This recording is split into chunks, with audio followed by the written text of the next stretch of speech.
Damos el uso de la voz al licenciado Elías Jesús López Mendoza, de la hermana República de México, el cual disertará sobre el tema la cadena de custodia como instrumento de investigación científica en México. Adelante, maestro, y bienvenido.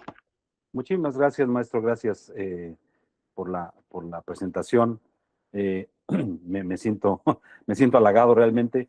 De repente, cuando va uno escuchando, no sé si te ha pasado, maestro, que vas escuchando el recorrido y te preguntas, y de verdad yo he hecho todo eso, de verdad he recorrido todo eso, pero cuando dices 28 años, entonces se justifica prácticamente cualquier cosa que haya pasado en tu carrera, y eso me acaba de suceder. Muchas gracias, de verdad, humildemente agradezco la presentación, y gracias al maestro Wilber y evidentemente a esta academia que siempre me recibe con los brazos abiertos y me da la oportunidad de compartirles en este espacio. De verdad, muchas gracias. Si me lo permiten, vamos a comenzar. Me gusta empezar con una pequeña reflexión a propósito de que podemos estar conectados de diferentes latitudes, muchos de nosotros, con esta frase de Albert Einstein. Me gusta porque primero nos hace centrarnos en un punto en el que todos tenemos tanto las mismas capacidades como en algún momento como seres humanos las mismas deficiencias. Todos, lo único perfecto, como ya lo he referido con el maestro Wilber, es nuestro Señor. Para Él todo el conocimiento y toda la gloria, y el agradecerle precisamente a Dios que estamos hoy aquí todos nosotros, y que su servidor de manera muy humilde trata de compartirles un poco de la experiencia. La frase dice: todos somos muy ignorantes. Lo que ocurre es que no todos ignoramos las mismas cosas, y eso justamente es lo que debe ser una herramienta para nosotros. No necesariamente estamos obligados a conocer todo, ahí radica nuestra ignorancia, pero puede ser que lo que sepa yo aquí en México pueda ser trascendental para otro colega que esté en otra latitud, en otro país, en otro lugar. Entonces puede ser que eso que yo desconozco hoy, otro colega de otro país, otra latitud, pueda compartirlo con nosotros. Y esa es la única forma en la que podemos reducir la distancia entre esa ignorancia total y el conocimiento que necesitamos para poder avanzar aquí. Siempre tratando de caminar precisamente con la conciencia de que prácticamente la misión que tenemos aquí es aprender de todo y aprender de todos. Y en esa medida, en esa sinergia, podemos ir cambiando un poco tanto la visión como la mentalidad, y como ya lo refería el maestro José Luis, poder hablar poco a poco el mismo lenguaje. Parece increíble que nos une, en Latinoamérica nos une un mismo idioma, y que de repente es tan disperso los sistemas y la forma como aplicamos algunas cosas. Y yo siempre lo digo, tal vez la diferencia no sea tanta, tal vez la diferencia radica en justamente la falta de comunicación entre países, entre expertos, y en esta oportunidad que tenemos aquí de ir compartiendo experiencias que nos vayan, como decía en un principio, acortando esa distancia con la ignorancia total. Bueno, pues vamos a iniciar entonces. Hace pocos días seguía yo con atención el programa de este ciclo de conferencias de este año, y justamente una colega colombiana hablaba un poco acerca de la cadena de custodia, y lo enfocaba más bien desde un punto de vista jurídico. Esa es mi percepción. Y justo en la introducción que generaba el maestro José Luis, hablaba de esta importancia que hay en la validez que tiene la incorporación de indicios o de elementos materiales probatorios a una investigación. Y voy a serles muy sincero y les voy a dar un tip. Algo que me ha funcionado un poco es tratar de mostrar menos interés por lo jurídico y más interés por lo científico. Respeto muchísimo la visión que se tenga respecto a los diferentes temas forenses en cada país, en cada región. Creo que debemos de encontrar un punto coyuntural en que haya más semejanzas que diferencias, y no solamente la de la lengua, la del idioma, pero trato de evitar lo menos posible, o lo más posible, perdón, entrar en un razonamiento jurídico y tratar de usar más un razonamiento científico, porque creo que la problemática principal, y eso sí es un común denominador en muchos países, es a veces el poco interés que parece tener el órgano judicial y ministerial sobre el razonamiento científico que el experto empieza a tener, esta conciencia científica que los expertos a lo largo del continente y de muchos otros países empezamos a tener, en donde el conocimiento científico es universal, y tal vez los razonamientos jurídicos son muy particulares o regionales. Entonces creo que debería prevalecer todo razonamiento científico universal sobre cualquier razonamiento jurídico en particular o regional, porque en esa medida eh, vamos eliminando sesgos incluso cognitivos, sesgos de formación y sesgos en las resoluciones que tenemos. Realizaba yo un pequeño análisis en el continente, muy general y muy simple, que lo podemos recapitular en este momento. Si revisamos la operatividad técnica pericial en el continente americano, y vamos desde Canadá, por ejemplo, la policía técnica y científica en este país son los peritos, ¿no? Es lo que es el símil de un perito, ¿no? La policía técnica y científica. Después tenemos en Norteamérica los denominados CSI, ¿sí? Los investigadores de la escena del crimen, que surgen de las filas policiales. Me brinco México, ¿sí? No paso por México y me voy acercando a Centro y Sudamérica, en donde en la mayor parte de estos países el área pericial se desprende del área policial, es decir, depende de una policía técnica y científica. Eh, y así lo es hasta el cono sur del continente, ¿no? En Argentina, en Uruguay, en Chile, prácticamente el área forense, pericial, se desprende de la policía. ¿Qué sucede en México? Sucede que en nuestro país emanamos o surgimos de un órgano de procuración de justicia.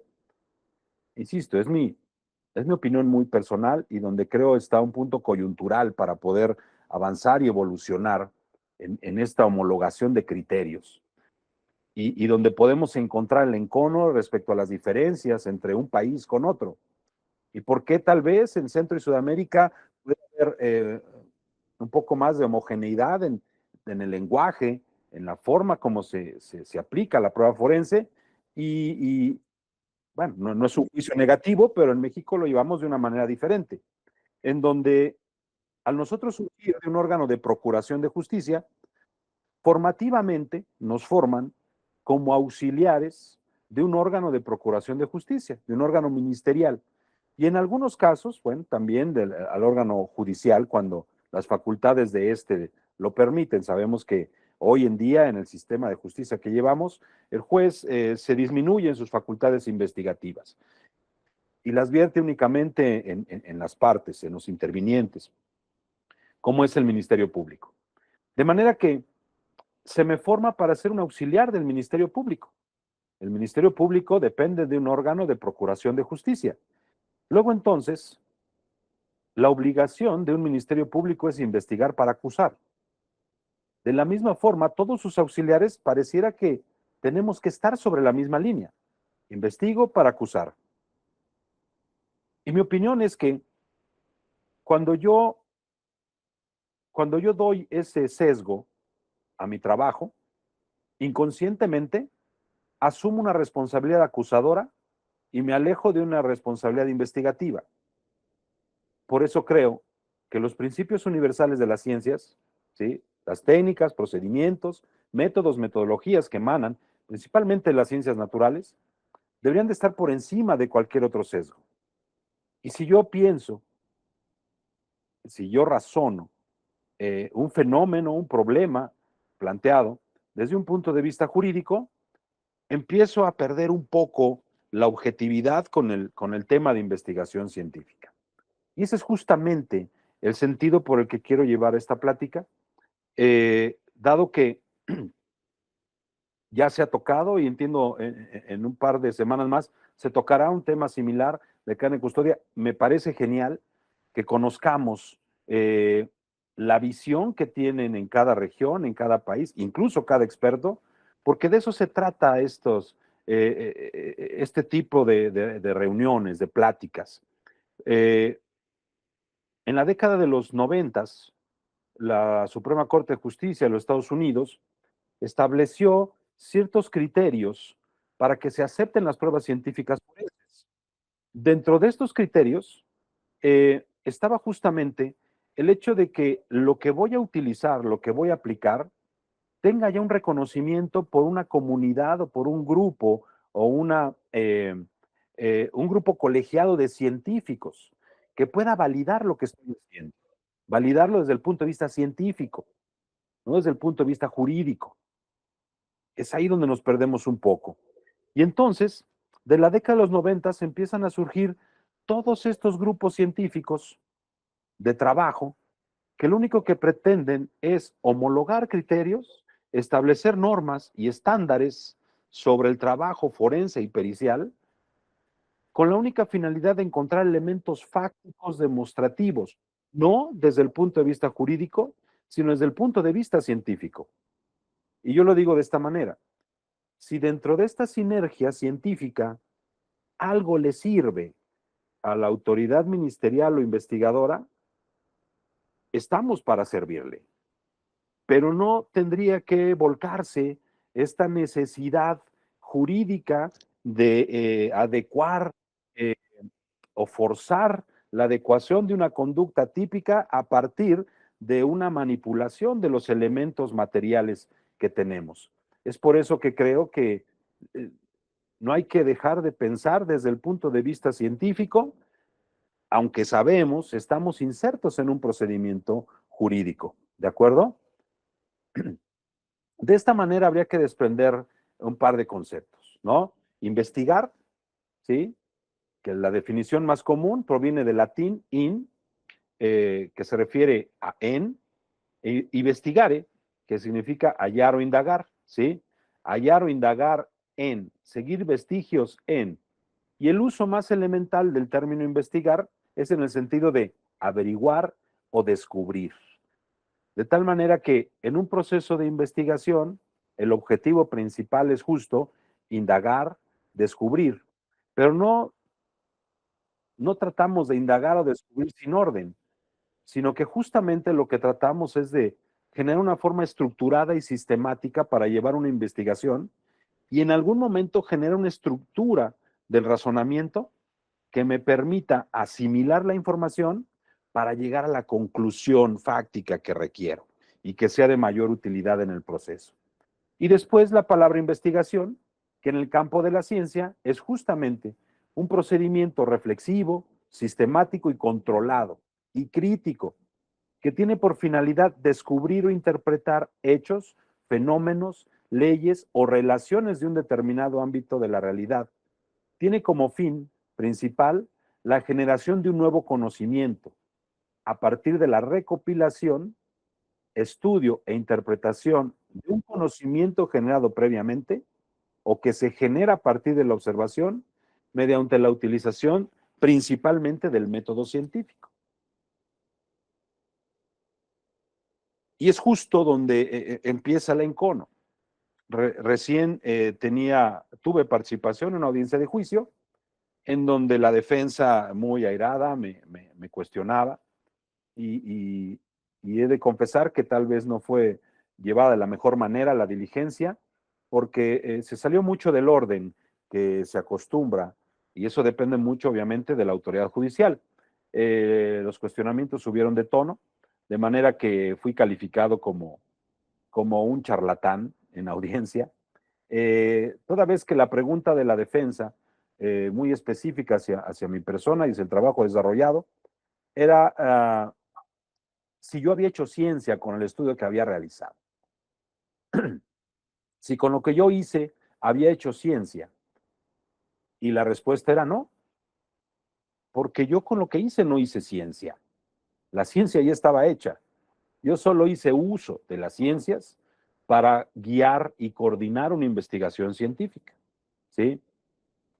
¿Y cuál es la ventaja de la investigación científica? Que es fácilmente demostrable o que es demostrable de alguna manera.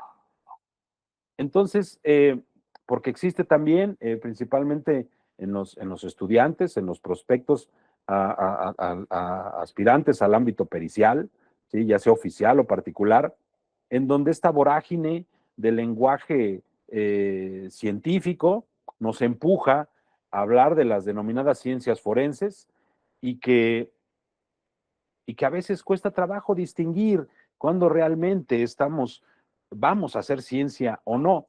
Pero como estamos dentro de este cúmulo de información de índole científico, pues entonces podemos incurrir fácilmente en una respuesta que en audiencia nos pueda llevar a una consecuencia, a una resolución que no es la consecuencia que esperamos, o que no tiene la consecuencia que esperamos.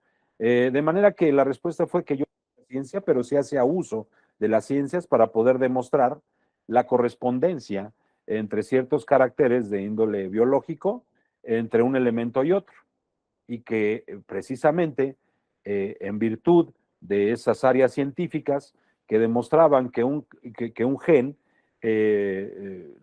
la mezcla de más de un gen puede generar tanto caracteres genotípicos y caracteres fenotípicos, y que entonces lo que a mí me interesó de esa parte biológica es justamente la parte fenotípica, que es la manifestación de esa información genética en la fisonomía de una persona y que particularmente esa fisonomía, atendiendo a esos caracteres fenotípicos, pues son de difícil alteración y que hay caracteres, así como en las huellas dactilares, que son inalterables y que son detectables, que corresponde al experto realizar la investigación correspondiente para llegar a las conclusiones correspondientes.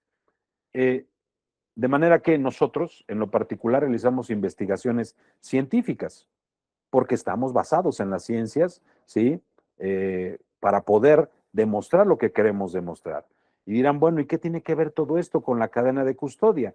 Pues es justamente, ya lo refería el maestro José Luis, muy puntual, ¿sí? ¿Qué es la cadena de custodia en México? Que entiendo que hay un símil en muchos países, pero vámonos por partes.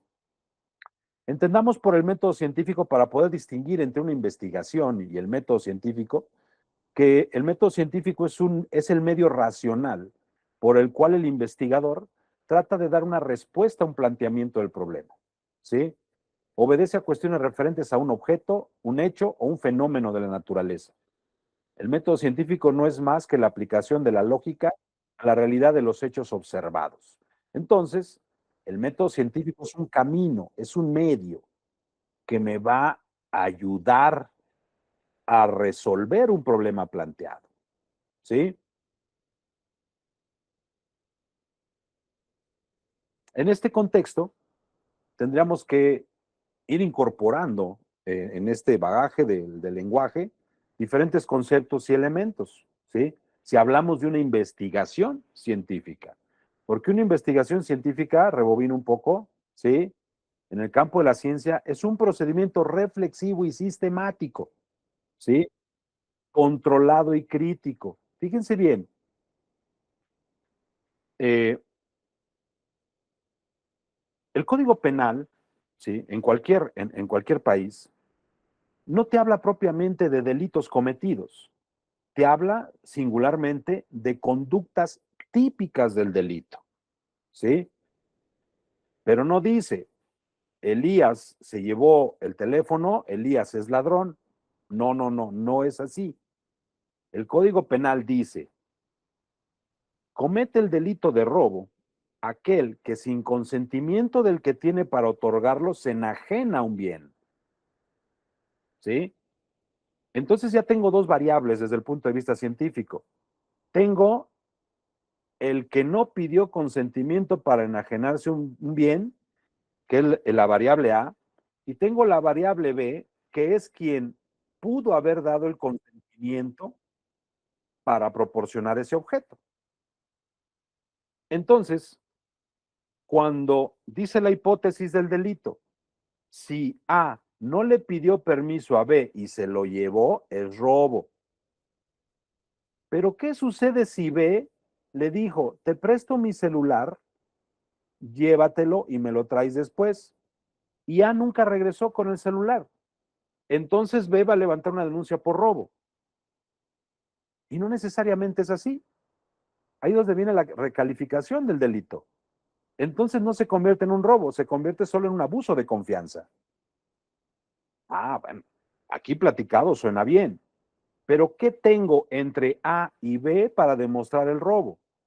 Pues tengo lo que ha sido un poco demeritado por el Instituto Nacional de Ciencias Penales, lo que se consideraron por mucho tiempo como las preguntas de oro de la criminalística, que se consideran como cuestionamientos básicos científicos para una investigación. Entonces tengo entre A y B un qué, quién, cómo, dónde, por qué y para qué. Si entre esta premisa A y la premisa B puedo responder esas preguntas, entonces puedo adecuar la conducta típica del robo. Si alguna de estas variables no me da la respuesta que requiero, entonces no podría adecuar la conducta típica. Por eso es importante que la investigación debe ser sistemática y controlada, ¿sí? Para poder descubrir o interpretar hechos o fenómenos o leyes que se relacionan entre la realidad que se vive con la del objeto investigado. Ahora, si el método es el camino, ¿sí? Si el método es el camino que me va a dar orden, que me va a permitir sistematizar una investigación, entonces el método debe tener un estudio independiente, ¿sí? El método es el camino. Entonces la metodología será la condición necesaria para reconocer cada paso del camino. Es decir, la metodología es el estudio del método, el estudio paso a paso del recorrido del método. Y entonces, cada paso que damos en nuestra metodología para recorrer el camino que es el método, requiere de ciertas técnicas para poder caminar, ¿sí? De forma correcta el camino, ¿sí? Y cada técnica requiere de un instrumento adecuado para apoyarnos cada paso durante el recorrido de ese camino. De manera que todo lo que aplicamos criminalísticamente hablando se apega, de acuerdo a, como lo referíamos al principio, a métodos, estándares, protocolos, ¿sí? Homologación de criterios y de lenguaje. Cada proceso de investigación criminalística se apega a métodos, a metodologías, a técnicas y a instrumentos. De ahí que incluso quienes han cursado el diplomado de nivel 3 ya saben ahora que existe un método específico para estudiar las huellas dactilares, que es el método ACEP, y su metodología es el análisis, la comparación, la evaluación y la verificación. De la misma forma, existe un método específico para estudiar los indicios en lugar de los hechos. Se llama método criminalístico. Y su metodología es la observación, la localización, la documentación, la recolección, ¿sí? El embalaje y el traslado de indicios. Es decir, que cada circunstancia tiene su propio método y cada método tiene su propia metodología. Cada paso de la metodología tiene diferentes técnicas de aplicación, ¿sí? Y para aplicar cada técnica necesito instrumentos adecuados que me permitan aplicar esa técnica. Hablar de métodos, metodologías, técnicas e instrumentos de investigación implica hablar de lo que se refiere a la epistemología, ¿sí? Y la epistemología es la ciencia que estudia los procesos que sigue el razonamiento, la estructura del razonamiento, para obtener información, asimilarla y utilizarla. Entonces, esa parte filosófica que es la epistemología, me permite generar estructuras del pensamiento. ¿Cómo puedo hacer para que esta información me llegue más fácil? Un ejemplo. Me constituí en el lugar de los hechos, criminalísticamente hablando, me constituí en el lugar de los hechos ubicado en Avenida Coyoacán, 1665, Colonia del Valle, en donde me encontré con un inmueble de 2 niveles que constaba de una reja de metal de 25 metros de longitud, ¿sí? De color gris, en donde cuenta con una puerta de acceso, con un par de torniquetes, en donde al interior se encuentra con un pasillo principal, en donde adosado al muro sur se encuentra un edificio de 2 niveles, en donde se encuentran distribuidos 25 unidades departamentales correspondientes a B, C y D. ¿Sí? Adosado al muro norte, ¿sí? O al muro poniente, perdón, se encuentra un edificio al cual denominaremos B, ¿sí? De 2 niveles, en donde en la planta baja se encuentra el área de laboratorios, en el primer nivel se encuentra el área administrativa. Les estoy describiendo la coordinación de estudios periciales, y ahí viene la palabra, descriptivo. Estoy utilizando un método descriptivo para poder asimilar la información de ese inmueble. Pero al mismo tiempo, una vez que describa, ¿sí? Puedo utilizar el método analítico, porque dije, es un inmueble que tiene un corredor y que tiene 2 edificios al sur y al poniente, de 2 niveles. Quiere decir que el todo lo estoy separando en partes, ¿no es cierto? Eso es lo que hacemos cotidianamente, solo que a veces no entendemos el camino que sigue desde el punto de vista de investigación científica. Lo hacemos todos los días, ¿sí? Pero no reparamos en la estructura del razonamiento ni cómo la generamos, ¿sí? Entonces debemos entender que, bueno, la pintura de Van Gogh, una técnica del impresionismo, ¿no? Una técnica de pintura del impresionismo. Hablando de técnica, la técnica es un conjunto de saberes prácticos o procedimientos para obtener el resultado deseado. Se requiere de destreza manual o intelectual y generalmente se auxilia de herramientas. Entonces, una técnica puede ser un saber práctico, ¿sí? O un procedimiento para obtener el resultado deseado.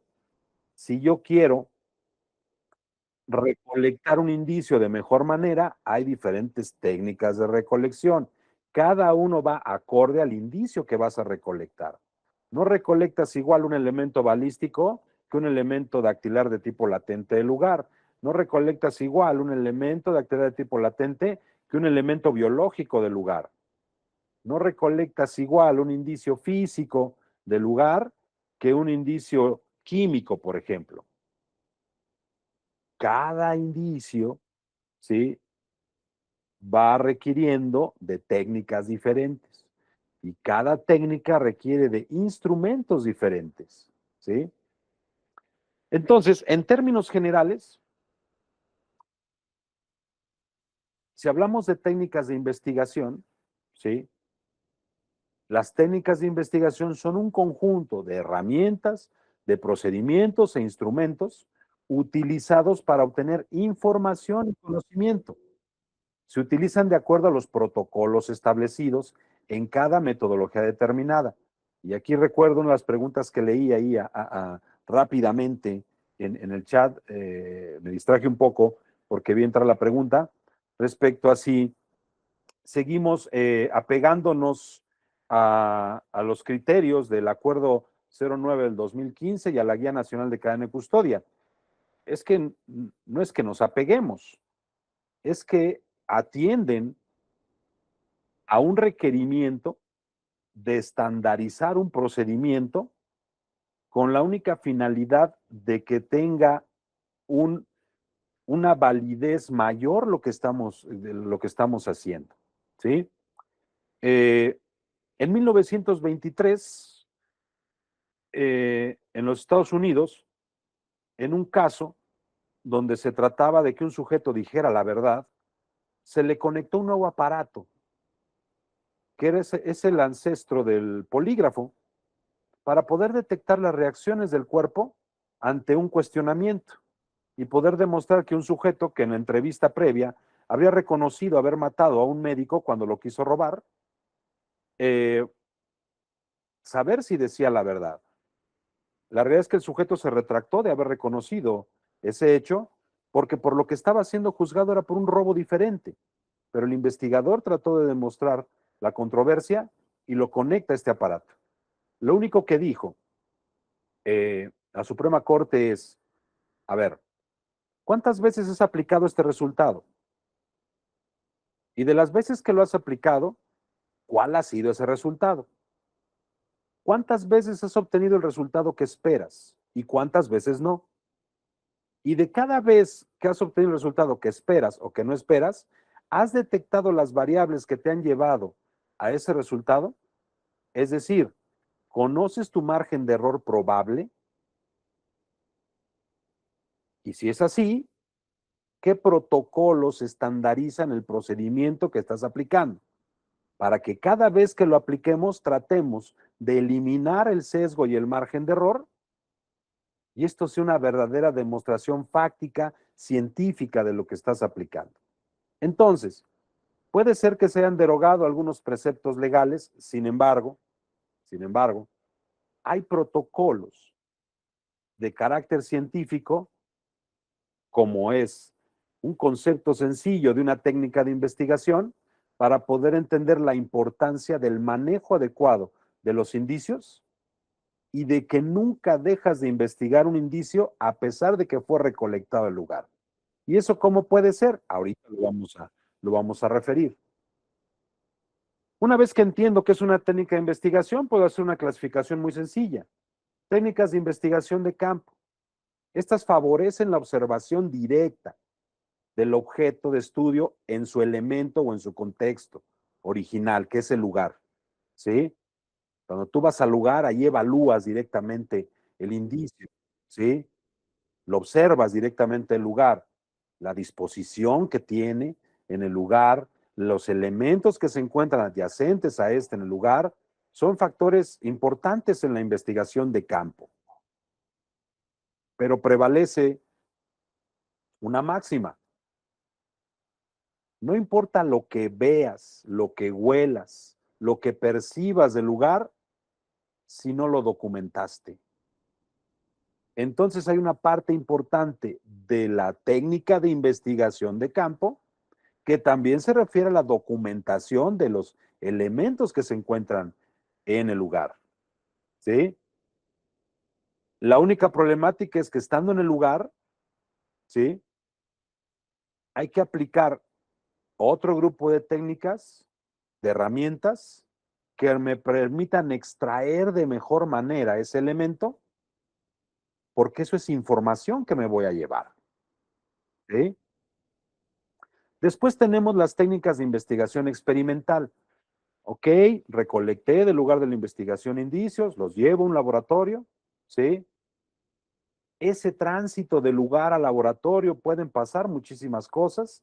Entonces, cuando llega al laboratorio, aquí se trata de reproducir el fenómeno natural que se busca estudiar. Claro, en un ambiente controlado, ¿sí? Aquí vamos a aplicar técnicas diferentes, exclusivas del laboratorio, para obtener información trascendental de ese indicio, ¿sí? Se pueden emplear tanto herramientas documentales y saberes tanto prácticos como teóricos, pero nuevamente, herramientas documentales. Lo que pasa en el indicio, una vez que llegó al laboratorio, se documenta, ¿sí? Se registra el observado para tratar de dar con la verdad de cómo y por qué ocurren las cosas. Un ejemplo, ¿qué sucede si una descripción clásica del perito criminalista? Se encontró en lugar de los hechos polvo blanco amarillento, al parecer cocaína. Entonces le pido al perito de química que haga una prueba presuntiva en el lugar y poder establecer si si existe una mayor posibilidad de que eso sea cocaína. La presuntiva me arroja un resultado de una alta probabilidad, entonces traslado ese indicio que ya es reducido, ¿no? Porque ya ocupé una poca muestra para la presuntiva, lo llevo al laboratorio. Y en laboratorio, como es un estudio más profundo, en el área de química, para determinar el toxicológico, en laboratorio necesariamente debe de agotarse la muestra. No puedo utilizar poca muestra, tengo que agotarla toda para que el resultado sea específico, real. Porque tengo protocolos y estándares dentro del laboratorio que me dicen que para que una muestra sea confiable debe ser determinada cantidad. Entonces, ¿qué sucede con ese indicio?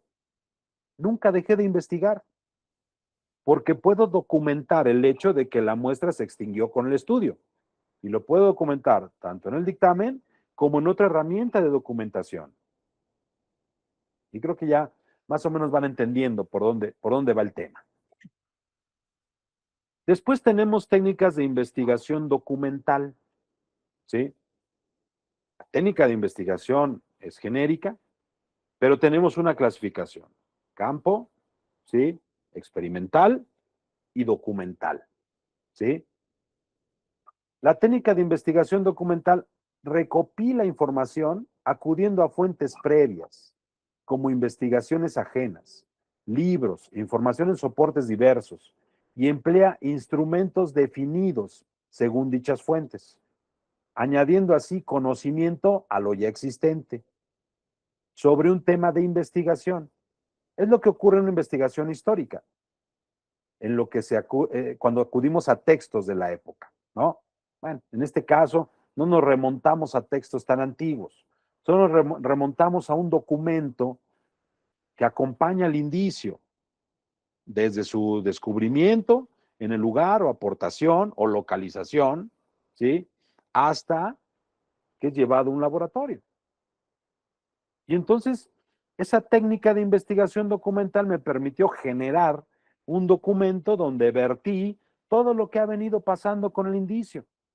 A veces no todo queda en el dictamen, o se plasma en un dictamen y se acompaña con un documento adicional, ¿sí? Que se llama cadena de custodia, ¿sí? Solo que la cadena de custodia de repente es un concepto ambiguo, ¿no?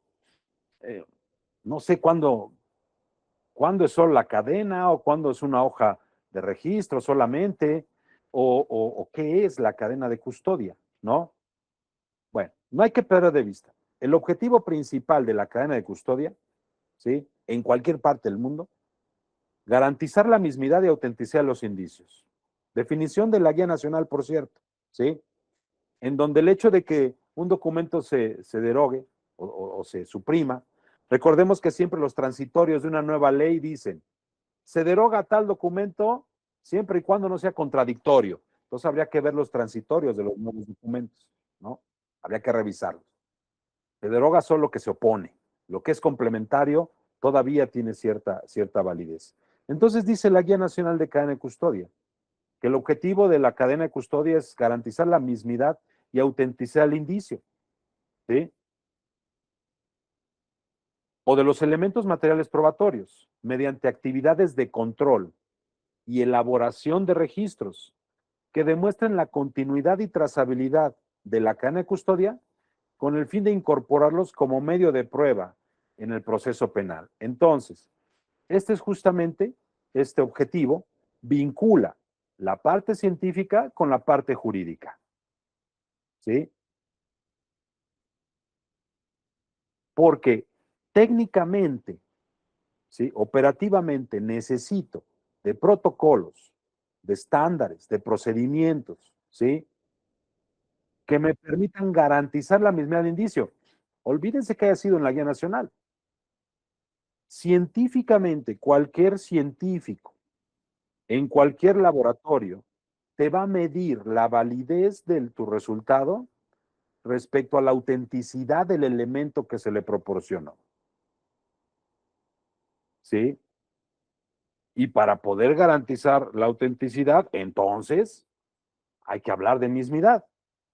Caso Daubert en los 90s, ¿sí? En los Estados Unidos. El padre de un pequeño que nació con ciertas deficiencias y malformaciones estaba muy preocupado, el señor Daubert. De manera que empezó a hacer estudios y por ahí algunos médicos pudieron inferir que los problemas que presentaba el pequeño podrían ser causados por la ingesta de un medicamento, de un químico. Su esposa, en el primer trimestre de gestación, abusó del consumo de un medicamento producido por una farmacéutica, la denominada Merrell Dow, una farmacéutica poderosísima en la Unión Americana en aquellos tiempos, en donde el señor Daubert pudo hacer estudios de su pequeño y con eso poder levantar una denuncia. Una corte acepta y lo llevan a juicio. La corte dice, tenemos elementos para juicio. Vamos a ver qué hay con la farmacéutica Daubert. Sin embargo, la farmacéutica Daubert, con el poder económico que tenía, argumenta tener laboratorios de vanguardia, con los procedimientos más avanzados. Y el señor Daubert no pudo demostrar las mismas capacidades en los laboratorios donde le realizaron las muestras a su hijo. Por esa razón, el señor Daubert pierde el caso. Porque no hay forma de luchar aparentemente con los avances tecnológicos de la farmacéutica Merrell Dow. Pero el caso Daubert, de donde salen los criterios Daubert de la aceptación de la prueba científica, el caso Daubert sacó a la luz un problema de muchas madres en la Unión Americana. Decenas de mujeres madres salieron a denunciar los mismos problemas en sus hijos y manifestar la misma ingesta del mismo medicamento durante el primer trimestre de gestación. Cuando se suman decenas de casos, ¿sí? Con los mismos procedimientos, con las mismas pruebas, con los mismos estudios, en diferentes laboratorios, lo que se le ocurre a la Suprema Corte es decir, a ver, espere, ya me genera duda si realmente Merrell Dow tiene los avances en sus laboratorios como lo refiere. Porque ahora está luchando contra decenas de laboratorios. Y estas decenas de laboratorios todos llegan al mismo resultado. ¿Será acaso que haya tanta diferencia en los criterios científicos de los laboratorios Daubert con los criterios científicos de estas decenas de laboratorios? Es entonces donde surgen los criterios de homologación para la aceptación de las pruebas científicas, que dependen de aplicar protocolos estandarizados para la aceptación de la prueba científica forense. Y entre ellos está justamente este mecanismo que sigue al indicio, que no deja de investigar al indicio de su recolección hasta su presentación en audiencia de juicio. De esta definición surgen dos temas. Indicio contra elemento material probatorio, que a veces genera confusión, ¿sí? El indicio es un término genérico que se emplea para referirse a huellas, vestigios, señales localizados, descubiertos o aportados que pudieran o no estar relacionados con un hecho probablemente delictivo y, en su caso, constituirse como un elemento material probatorio. Se queda ya un poquito rezagado, aunque no de todo olvidada, la definición de Morelos González, ¿no? Indicio, todo material sensible y significativo que se presuma esté vinculado con el hecho. Es prácticamente lo mismo de esta definición, ¿no? Puede estar o no relacionado con el hecho que se investiga. Por eso es un indicio. Y se convierte en elemento material probatorio cuando esto ya es una evidencia física, es un objeto, es el instrumento o producto que ya se demuestra estar relacionado con el hecho delictivo y que puede constituirse como prueba. Entonces, un indicio puede constituirse como elemento material probatorio. Un elemento material probatorio, una vez aceptado, puede constituirse como una prueba. Esa es la escala. Incluso hay una referencia más en el Código Nacional de Procedimientos Penales, ¿sí? Antecedente de investigación. Todo lo que se genera en la investigación, todo lo recolectado, todas las declaraciones, todo lo vertido en tu carpeta, producto de tu obligación de investigar, es un antecedente de investigación. No todo se va a convertir en un dato de prueba, ¿sí? Y no todo va a llegar a prueba. ¿Qué dice en la República Mexicana el Código Nacional de Procedimientos Penales? Que dicho sea de paso, podemos tal vez omitir el Acuerdo 09-2015, omitir la Guía Nacional de Cadena de Custodia. Lo que no podemos omitir es justamente la definición que se hace respecto a la cadena de custodia en el Código Nacional de Procedimientos Penales, en su artículo 227, ¿sí? Capítulo 3. Ese capítulo inicia con las técnicas de investigación. ¿Y cuál es la primera técnica de investigación, muchachos? ¿Sí? La cadena de custodia. De acuerdo al Código Nacional de Procedimientos Penales, la primera técnica de investigación documental, hay que ser claros, es una técnica de investigación documental, ahora que ya conocemos los tipos de técnicas de investigación, de campo, experimental y documental. Es una técnica de investigación documental, ¿sí? Pero también, de acuerdo al código, es un sistema. La cadena de custodia es un sistema de control y registro que se aplica al indicio, evidencia, objeto, instrumento o producto del hecho delictivo, desde su localización, su descubrimiento o aportación en el lugar de los hechos o del hallazgo, hasta que la autoridad competente ordene su conclusión. De hecho, la localización, descubrimiento, aportación son los principios de inicio de la cadena de custodia.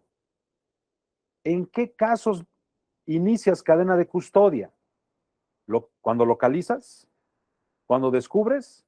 ¿O cuando te aportan? Son esas tres formas de iniciar una cadena de custodia. Localizas en el lugar, descubres en laboratorio y te aporta un tercero, ¿sí? A veces un particular. Esas son las tres formas de aperturar cadena de custodia. Esta es solo la primera parte. Pero como ya vimos que la cadena de custodia es un sistema, habrá que entender desde el punto de vista científico y operacional qué es un sistema. Es un conjunto de elementos relacionados entre sí y cuyo funcionamiento actúa como un todo. Es como un reloj, los engranajes de un reloj. Todos los engranes tienen un funcionamiento en particular y hacen que otra parte funcione. ¿Sí? Es un todo. Si bien cada uno de los elementos de un sistema puede funcionar de manera independiente, siempre forma parte de una estructura mayor. Es decir, que podemos tener sistemas y subsistemas, pero que cada uno proviene de una estructura mayor. De la misma forma, un sistema puede ser a su vez un componente de otro sistema.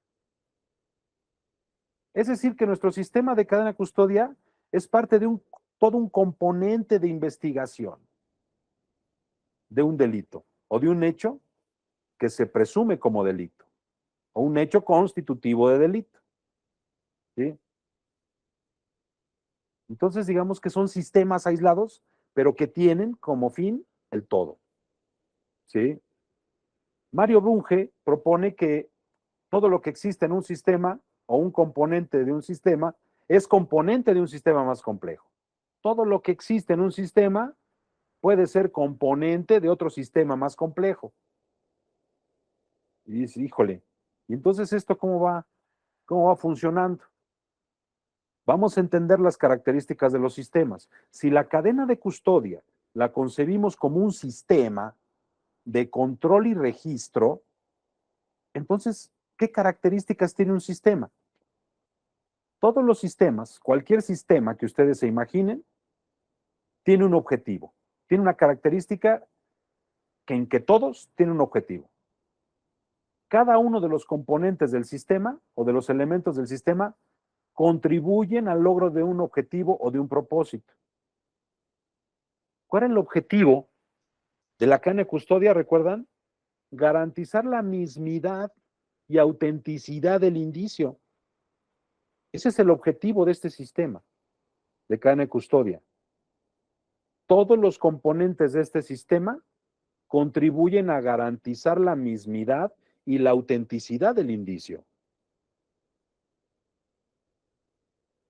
Otra característica del sistema es la totalidad. Todos los elementos de un sistema funcionan como un conjunto. Por eso, una alteración en un componente implica una alteración del sistema.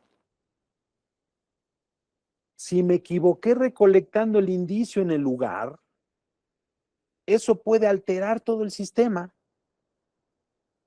Porque entonces, cuando llegue al laboratorio, ya trae per se una alteración el propio indicio, el propio elemento. Entonces puede causar esta alteración. Y al final no se va a cumplir el objetivo. ¿Cómo vamos a garantizar que el resultado se apega al indicio recolectado si no lo recolecté de forma adecuada? Y existe un riesgo. Ya lo refería el maestro José Luis al principio. También todos los sistemas tienen una característica que se conoce como entropía. La entropía es el grado de desorden existente en un proceso. Una de las características de los sistemas es que a medida que pasa el tiempo, la entropía aumenta. Si yo no corrijo o intento corregir el error desde el procesamiento, entonces va a aumentar el problema hasta que llegue a audiencia de juicio. Y cuando llegue el perito a audiencia de juicio y le cuestiones respecto a los procedimientos que siguió, está perdido. Que eso es algo también que en formación, cuando nos están formando, principalmente en este tema, entramos en pánico y eso ha provocado en el campo operativo, ha provocado la resistencia de muchos para operar la cadena de custodia.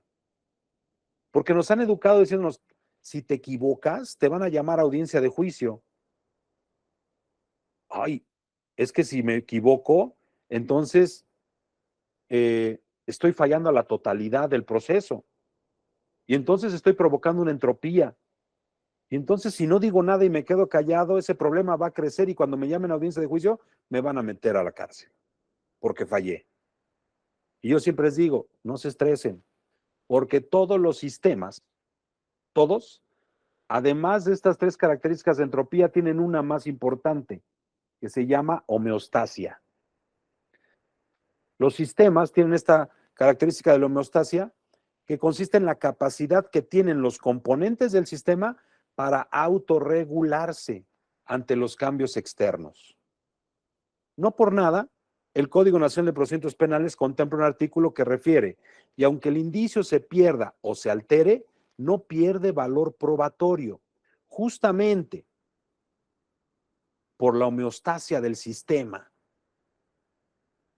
Porque para poder decir que el elemento se perdió, se alteró, se modificó, entonces necesito omitir todos los procedimientos y técnicas que se aplican al indicio desde su recolección. Se perdió el indicio. Y era un indicio importante. Espera, pero documenté fotográficamente en el lugar, documenté fotográficamente en el laboratorio. Se realizó un estudio de ese indicio que fue documentado fotográficamente. Luego entonces está validado que el indicio existió. Los resultados existen a partir de ese proceso. La concatenación y el juicio de la validez de este ya no corresponde al perito, pero sí nos corresponde como parte de investigación científica es documentar. Y esa documentación de las alteraciones, los daños, las modificaciones, ¿sí? Me permiten aplicar la característica de la homeostasia en mi sistema de cadena de custodia. Y van a decir, ¿y dónde aplico eso? Ahorita vamos a ver. Entonces, 4 características principales de los sistemas, considerando que la cadena de custodia es un sistema de control y registro que se aplica al indicio. El objetivo de este sistema de cadena de custodia es garantizar la mismidad y la autenticidad del indicio.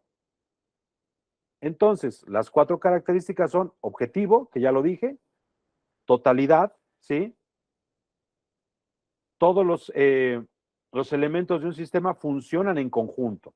La alteración de un elemento puede provocar una complicación en todo el sistema, porque todos los sistemas, muchachos, todos, por eso es una característica de los sistemas, todos los sistemas cuentan con determinado grado de entropía.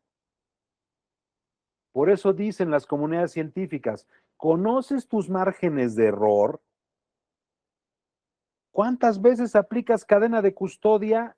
Y de todas las veces que lo aplicas, ¿cuáles son las causas de mayor frecuencia o que te complican más en el proceso de localización, de recolección, de embalaje, de etiquetado, de lacrado, de sellado? ¿Qué te complica? Todos los sistemas contemplan cierto grado de entropía. El chiste es conocer en dónde está ese grado de entropía para poder aplicar la homeostasia. Recuerdo en los inicios, cuando empezaba la cadena de custodia en el sistema de justicia penal, que ya no está nuevo, pero seguimos denominando como nuevo, cuando el embalaje venía un poco dañado, no, hombre, nos queríamos morir. ¿Qué voy a hacer? El embalaje viene dañado, se alteró la mismidad. Pausa. Tenemos una característica de homeostasia que me va a permitir autorregular este grado de entropía, esta falla en la totalidad del proceso. Puedo documentar, ¿sí? Para poder establecer si ese daño tiene un peso significativo en el análisis. A veces era una pequeña abertura, pero no es un indicio biológico. Entonces esa abertura no va a causar un daño en el análisis. Documéntalo. Les voy a dar un tip para la República Mexicana y si les sirve para algunos otros países. La obligación de investigar es tanto de la policía como del Ministerio Público, de acuerdo a nuestra normatividad vigente en la República Mexicana. Es el Ministerio Público y la policía. Entonces, ¿a quién le toca responder por la entropía, la totalidad y la homeostasia? En teoría, le toca al Ministerio Público, pero también el Ministerio Público tiene obligaciones. Tiene la obligación de que si detecta algún grado de entropía que falló en la totalidad del sistema, tiene la obligación de generar la homeostasia. Y entonces, dice el artículo 131 en su fracción cuarta del Código Nacional de Procedimientos Penales para la República Mexicana, la obligación del Ministerio Público es supervisar y en su caso ordenar que se cumplan todos los procedimientos tendentes a garantizar la integridad del indicio. Y esos procedimientos se llaman sistema de cadena de custodia. Si yo no le informo al órgano investigador que existe un cierto grado de entropía que está fallando en la totalidad del sistema, ¿cómo pretendemos que lo pueda corregir para que en audiencia de juicio no tenga un impacto tan severo la valoración de ese elemento material probatorio? Es cierto, pierde fuerza, sí, pero también es cierto que un proceso de investigación, las ciencias forenses ahora tienen un peso significativo solo por la demostración fáctica del hecho o del fenómeno, pero el peso jurídico es una concatenación total de elementos. Entonces todos dijimos que un sistema puede formar parte de un sistema mayor. Nuestro sistema de cadena de custodia forma parte de un sistema mayor. Entonces, si este sistema tiene una entropía, hay formas, ¿sí?, de aplicar la homeostasia en todo el sistema y poder reducir el impacto de ese cuestionamiento. Vaya, el ideal es que debemos trabajar siempre con la conciencia de que científicamente ese elemento, esa variable científica, debe ser tratada con sumo cuidado, por la importancia que tiene. Esto, lo que digo no es para relajarse y decir, bueno, no pasa nada, al fin aplico homeostasia cada que sea necesario y lo corrijo. No, tampoco hay que estirar la posibilidad hasta que se rompa. Se trata de que tengamos conciencia de cómo se conforma todo este sistema.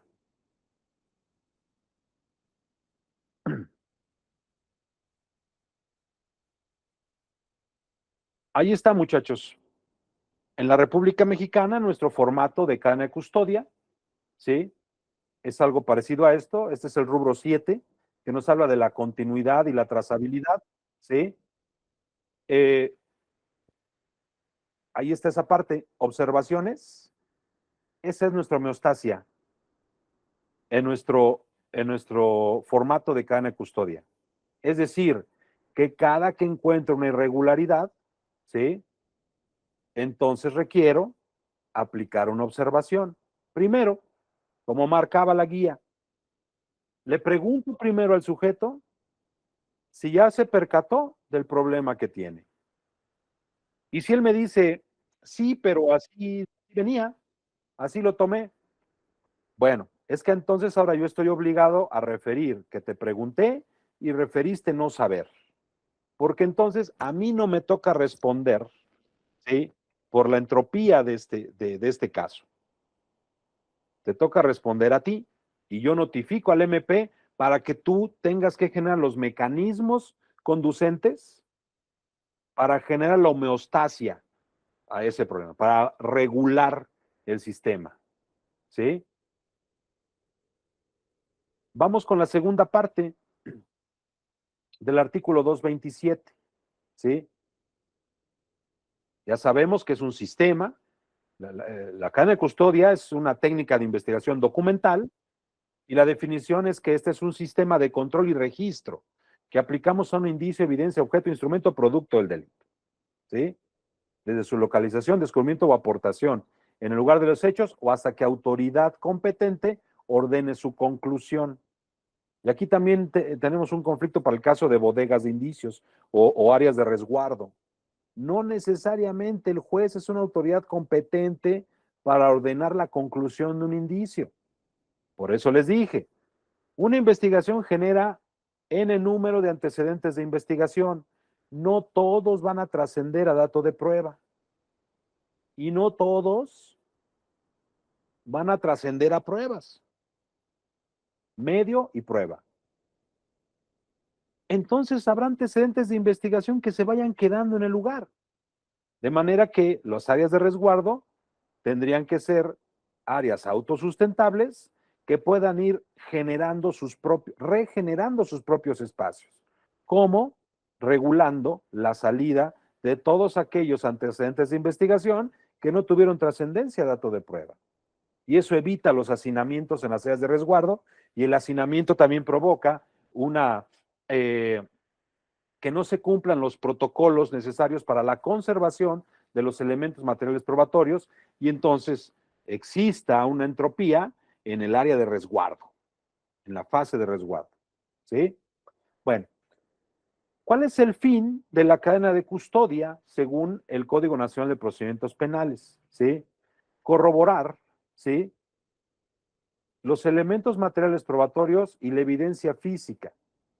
La cadena de custodia se aplica teniendo en cuenta los siguientes factores, es decir, cuando tú vas a generar una cadena de custodia, cuando vas a iniciar una cadena de custodia, un registro de cadena de custodia, no debes de perder de vista que hay que considerar identidad del indicio, ¿sí? ¿Cómo lo identificas? ¿Qué le vas a poner? ¿Cómo vas a distinguirlo uno de otro? ¿Sí? Dice la guía nacional o el mismo formato, le asignas letras o números. Entonces, identifícalo. El estado original, ¿cómo lo encontraste en el lugar? ¿Sí? Las condiciones de recolección, ¿qué utilizaste para recolectarlo? ¿Sí? ¿Cómo lo preservaste? ¿Sí? Esta preservación se hizo a través de un recipiente adecuado y este recipiente fue adecuado para el traslado del indicio. Así también no debes olvidar que debes manifestar en ese control y registro del indicio, lugares y fechas de permanencia y los cambios en que cada custodia se han realizado. De igual manera, se debe registrar el nombre y la identificación de todas las personas que hayan estado en contacto con esos elementos. Todas las personas, muchachos. Por acá hay un problema con el personal administrativo porque refiere, es que yo no soy objeto de cadena de custodia. El 228 es claro, el Código Nacional. Toda persona que tiene contacto con indicio está obligado a agregarse en cadena de custodia. Toda persona que en el ámbito de sus atribuciones tiene contacto con el indicio, aplica cadena de custodia. ¿Qué decía o qué dice la Guía Nacional de Cadena de Custodia? ¿Sí? Como sistema. ¿Sí?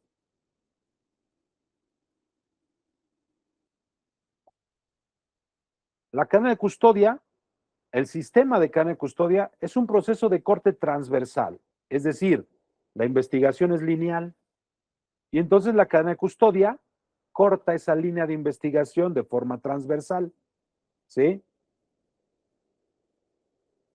La cual es responsabilidad, la aplicación de la cadena de custodia es responsabilidad de quienes en cumplimiento de sus funciones propias de su encargo o actividad en los términos de ley tengan contacto con los indicios, artículo 228. Entonces, podríamos desaparecer la Guía Nacional de Cadena de Custodia, pero el 228 me obliga. Lo único que hacemos es generar los lineamientos correctos, apegados a estándares y protocolos de las evidencias científicas para garantizar sus resultados. ¿Sí?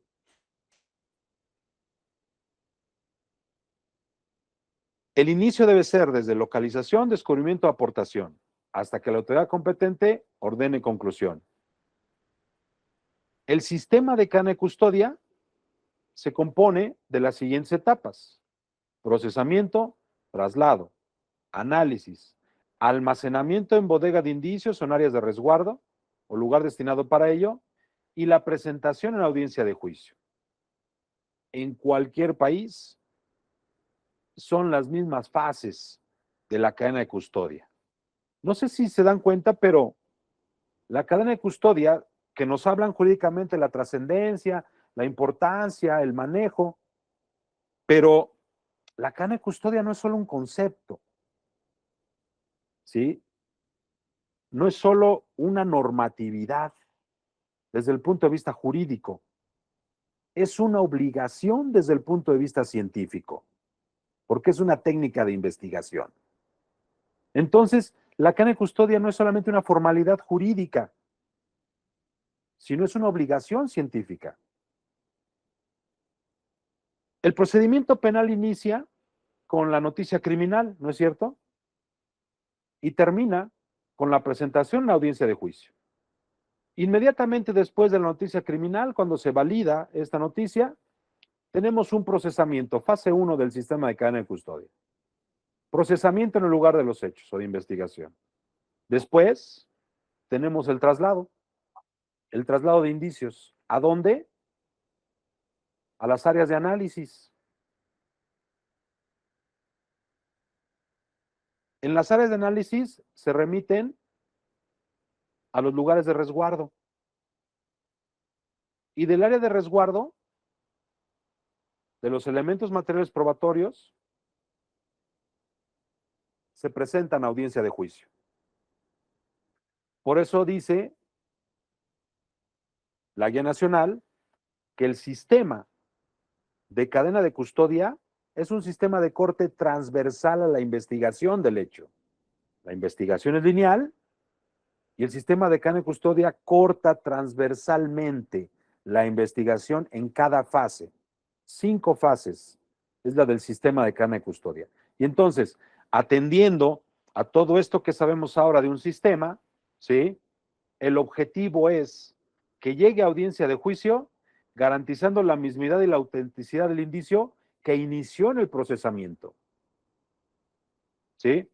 Y entonces cada fase es un engranaje de ese sistema. Y sucede que en el traslado, chispas, se me olvidó que este indicio no podía estivar caja sobre él y ya escuché que tal vez se dañó el indicio. Cuando llega la fase de análisis, entonces ahí, ¿sí? Vamos a tratar de autorregular esa entropía en el traslado, ese grado de error en el traslado. Entonces aquí hago una observación, ¿sí? Llegó dañado. Sin embargo, la naturaleza del indicio no se ve afectada por el daño. Luego entonces los resultados que se obtienen pueden garantizarse, pero eso lo informo a través de mi documento aplicando la homeostasia del sistema, ¿de acuerdo? Según nuestro Código Nacional de Procedimientos Penales en la República Mexicana, el inicio del procedimiento. En el Código Nacional, refiere el artículo 2, ¿sí? Este código tiene por objeto establecer normas que han de observarse en la investigación, ¿sí? El procesamiento, y ahí cita el resto del proceso. Pero la naturaleza del código es establecer normas que se deben de observar en la investigación.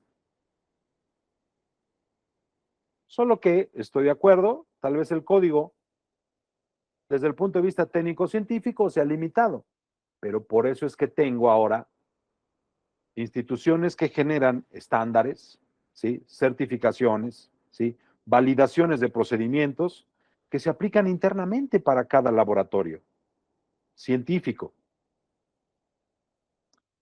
Un poco el ánimo del nuevo sistema de justicia penal es justamente eso, traer un poco del ánimo del juzgador norteamericano respecto a los cuestionamientos de la prueba científica forense. Por eso es que ahora un experto debe demostrar idoneidad en la práctica pericial que va a realizar y lo establece el código, ¿sí? El perito que deba participar, ¿sí? Debe mostrar título oficial de la materia que va a dictaminar, dice el código. Entonces, el código trata de regular de forma general, ¿sí?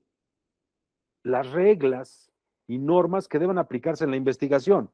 La parte científica la sigue dejando a cargo de las instituciones, ¿sí? Que se encargan de generar estos protocolos y estándares.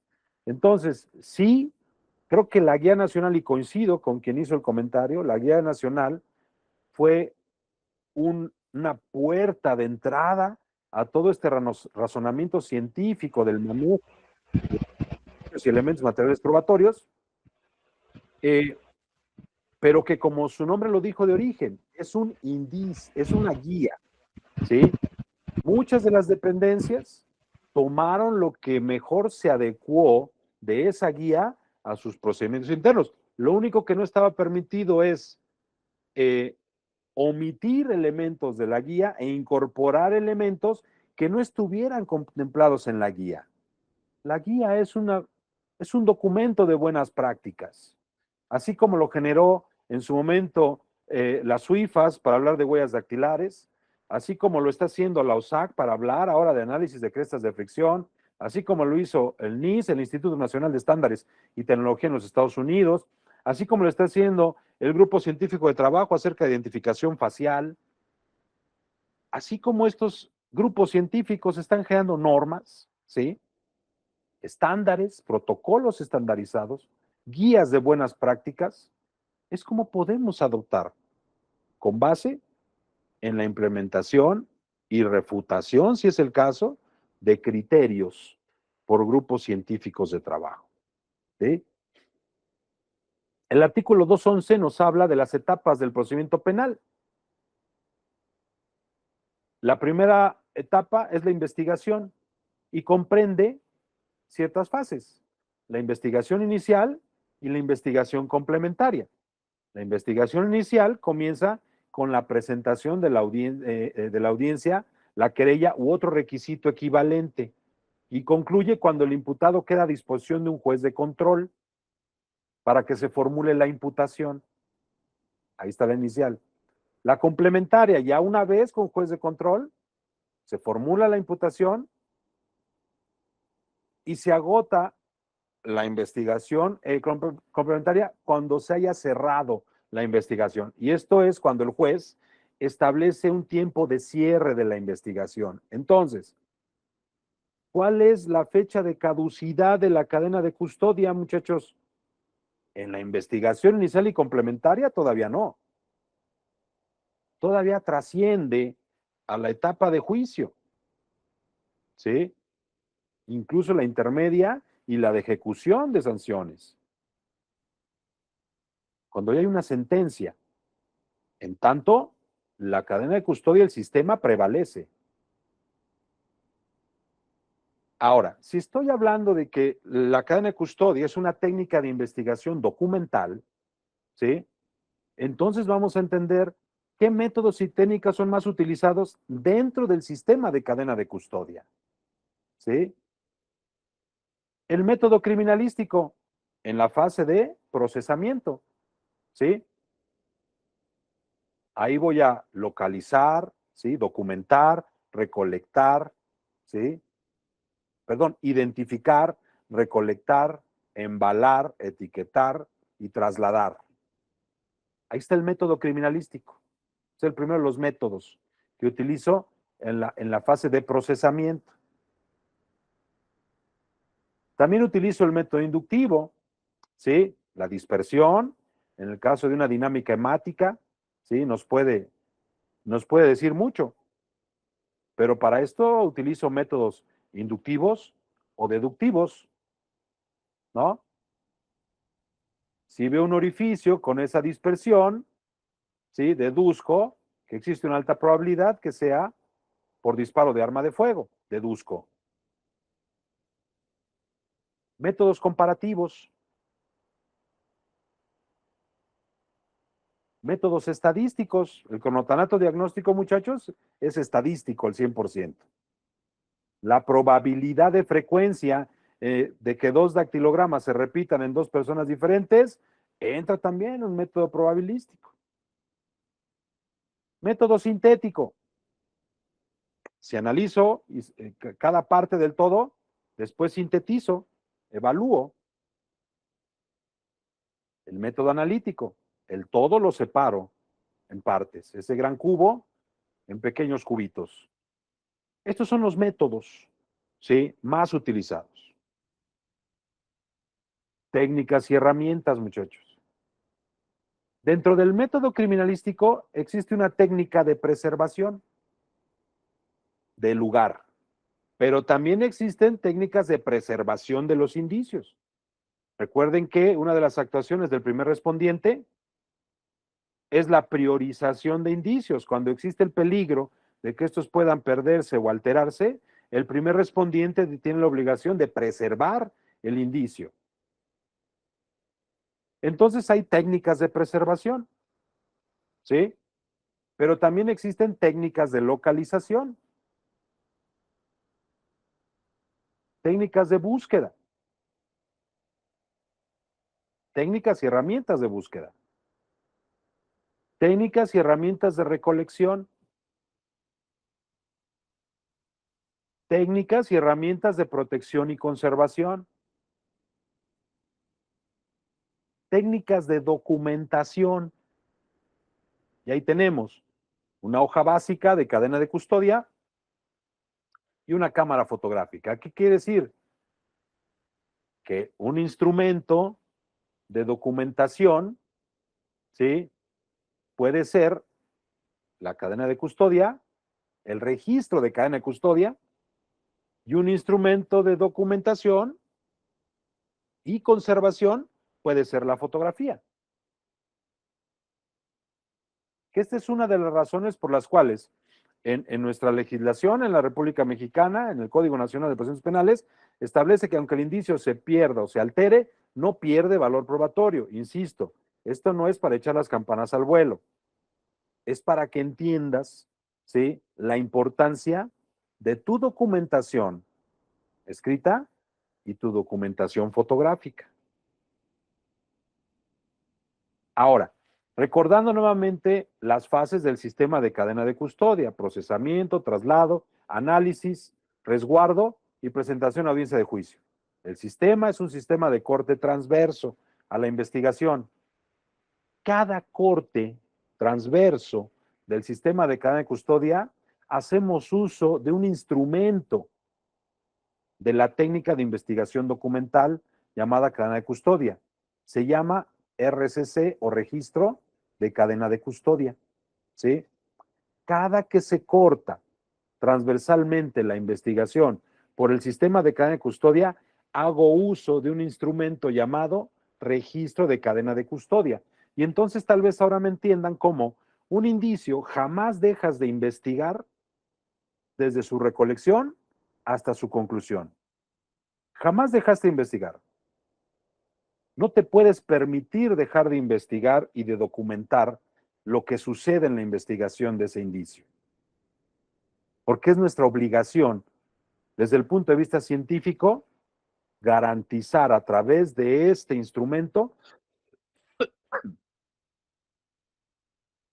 la mismidad y la autenticidad de los indicios o elementos materiales probatorios. Ahora, esto lo aprendimos mucho del sistema colombiano. El sistema de cadena de custodia tiene principios de validez. Todo esto que acabamos de hablar, lo que trata de hacer es garantizar los principios de validez del sistema de cadena de custodia, ¿sí? Esos principios de validez se ven fortalecidos cada vez que hago una correcta recolección, ¿sí? Un correcto embalaje, un correcto sellado, lacrado y etiquetado del indicio. Fortalezco los principios de validez del sistema de cadena de custodia si yo hago correctamente estas acciones. ¿Recolecto bien? Eso implica seleccionar el depósito adecuado de lo que recolecté. Una vez recolectado y bien depositado en su empaque o recipiente adecuado, entonces sello para garantizar que nadie va a ingresar de forma arbitraria a ese indicio. Lacro, ¿sí? Firmo sobre la cinta adhesiva, dice la guía nacional, insisto, documento de buenas prácticas, ¿sí? Se recomienda que sea adhesivo o térmico el sello, no dice grapas, ¿sí? No dice pegamento para los sobres, no dice usar la lengua para sellar, dice, se deben utilizar medios adhesivos o térmicos, porque cuando yo firmo y ocupo parte del embalaje y parte del adhesivo, a eso se le llama lacra. Y si alguien quiere ingresar, tiene que levantar el adhesivo y se va a desfasar la firma que interpuse sobre el empaque y sobre la cinta. Esa es una forma de garantizar. Y si es por el sellado térmico, con mucho mayor razón. ¿Sí?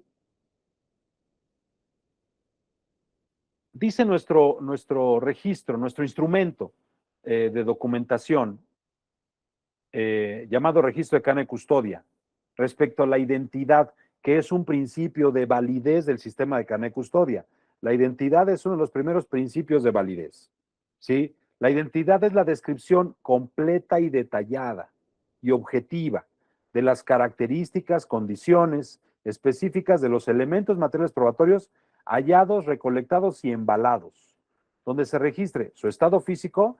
Recuerdan que la segunda parte del artículo 227 nos hablaba de los principios de validez de la cadena de custodia. ¿Sí? Hay que registrar su estado físico, su apariencia, localización en el contexto del lugar de los hechos o lugares distintos, al igual que todas aquellas características que puedan servir para su individualización. Ojo, muchachos, prendas. A veces, criminalísticamente hablando, nos pide la autoridad, quiero que me determines si el sujeto que se ve en esta imagen con estas ropas es este mismo que se ve en esta imagen porque trae las mismas ropas. O si estas ropas de aquí son esas de ahí de la imagen. Pues necesito características que puedan servir para la individualización. Talla, marca, estado general de las prendas, en desgaste, dañadas, rasgadas, etcétera. Esos son elementos individualizantes. Eso se puede agregar como identidad del indicio. Y en el formato, que es la parte número 1 de mi instrumento llamado registro de cadena de custodia, nos pide que agreguemos letra o número para el correcto vaciado de esta información en el formato. Agregar letra o número o combinación de estos, ¿sí? Al elemento material probatorio, ¿sí? Y ahí nos dicen los campos que hay que llenar, la identificación, el número o letra que le asignamos al indicio, la descripción del indicio, su estado físico, su apariencia, ¿sí? Su localización, ubicación dentro del lugar, ¿sí? Y la hora de recolección. Recuerdo que en un principio, cuando acudíamos al lugar de la investigación a recolectar elementos lofoscópicos, hubo ocasiones en las que en la recolección, al final, le poníamos la misma hora de recolección a todo, ¿no? Y alguna vez la autoridad nos cuestionó y nos dijo, ¿pero cómo? Al mismo tiempo recolectaron 75 elementos lofoscópicos, es imposible. Y tenía toda la razón. Entonces, esos datos, esos detalles son significativos en un cuestionamiento en audiencia de juicio. Entonces, hay que llevar una bitácora aislada y después lo vertimos en la cadena de custodia. Es decir, puedo llevar una libreta de notas en donde voy documentando a qué hora hago cada recolección y después lo puedo vertir en mi formato. ¿Sí? Autenticidad. Se atribuye este término a la correspondencia objetiva de elementos materiales probatorios hallados, recolectados, embalados, transportados y almacenados, que sean analizados técnica o científicamente para extraer su capacidad demostrativa. Le voy a aplicar estudios para obtener su capacidad demostrativa científicamente, no en el hecho presuntamente delictivo, sino en la naturaleza del fenómeno que estoy investigando. Entonces, puedo depositarlo en un recipiente como ese para garantizar que se conserven las características intrínsecas del indicio. ¿Y cómo puedo demostrar que eso es lo que voy a presentar? ¿Sí? ¿Cómo puedo decir, eso que estaba en la caja es esto? Bueno, pues por eso es que nuestro empaque está perfectamente sellado. Y si existen discrepancias, tendrían que estar documentadas en mi registro de cadena de custodia. Porque cada fase también está documentada fotográficamente y por escrito. Entonces, ese sello me va a reducir el impacto que pueda tener alguna alteración o modificación que pueda presentar el empaque o el embalaje. Mismidad. Consiste en garantizar que los elementos materiales probatorios no presenten alteraciones en las partes que lo componían al momento de su hallazgo, recolección y embalaje, y que sus características no han sido alteradas, salvo en aquellos casos en los que se produzcan modificaciones por su naturaleza o con ocasión de la práctica de los diferentes análisis técnicos o científicos, que para tal caso deberá quedar registro de ello. Entonces, si hay alguna alteración o modificación que por la acción que se generó sobre el indicio pueda considerarse como una alteración, hay que dejar registro de ello. Principio de preservación y seguridad. ¿Sí?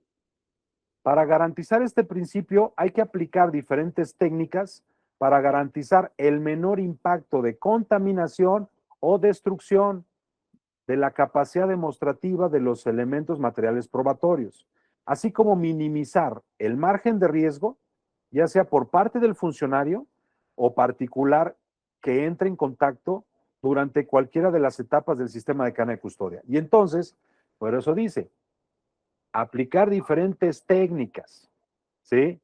Vean cómo para armas de fuego hay una técnica, ¿sí? Del embalaje, ¿sí?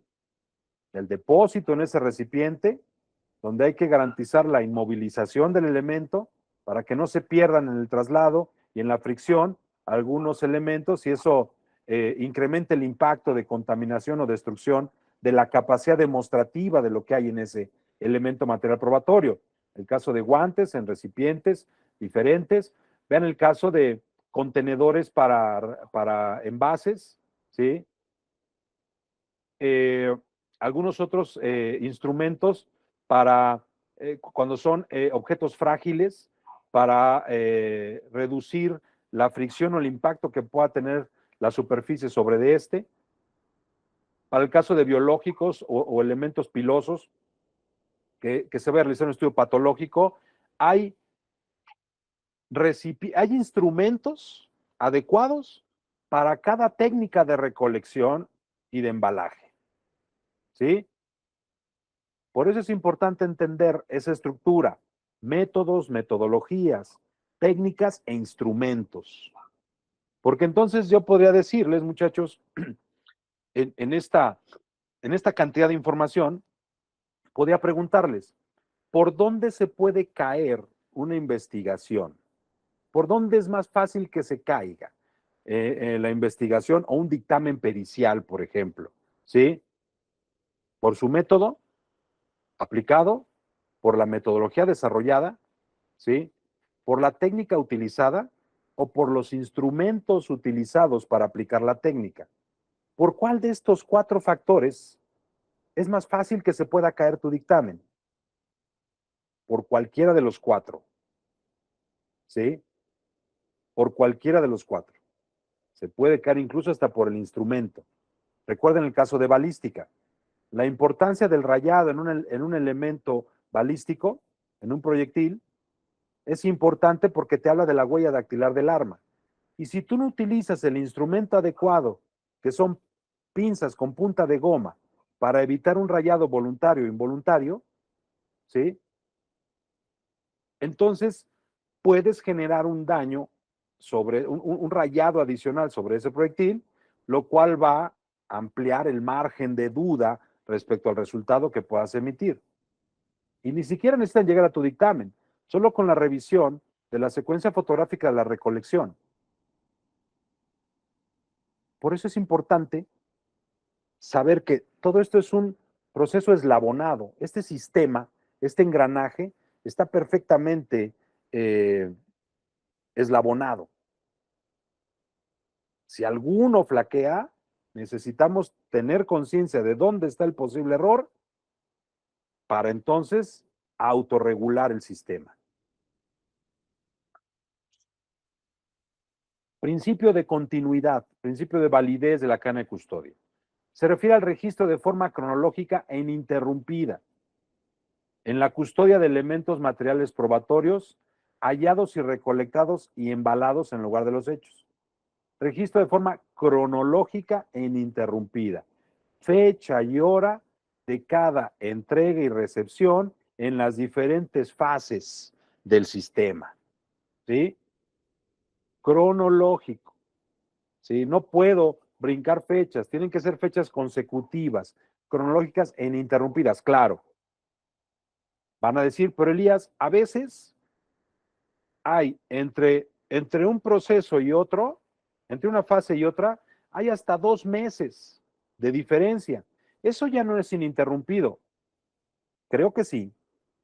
Siempre y cuando apliques la homeostasia y entonces le preguntes a quien te remite el indicio por qué pasó tanto tiempo y él te refiere a que estuvo bajo resguardo del área de análisis todo este tiempo, entonces en observación el indicio o elemento material probatorio permaneció bajo resguardo de quien remite el tiempo desde la recepción hasta la fecha.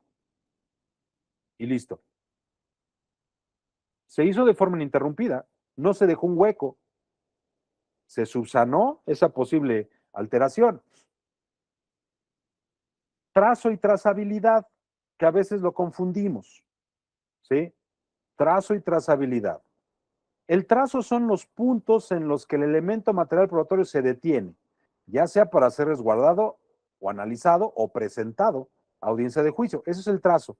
Cada fase del sistema es un trazo o cada, cada detención que tuvo el indicio dentro de un área de estudio es un trazo. Por ejemplo, un biológico, un químico, en el área de química puede estar dividido el toxicológico o presencia hemática y grupo sanguíneo. Dentro de la misma área de química hay 3 áreas de análisis. Entonces, cada área de análisis, si el indicio pasó por las 3 áreas, tiene dentro del área de química, tiene 3 trazos, ¿sí? Entonces, el trazo son los puntos en los que se detiene el elemento material probatorio, ¿sí? Por eso es que debajo de la fecha y hora hay otro rubro que se llama lugar de permanencia. El lugar de permanencia es el trazo que sigue el indicio durante el recorrido en el sistema.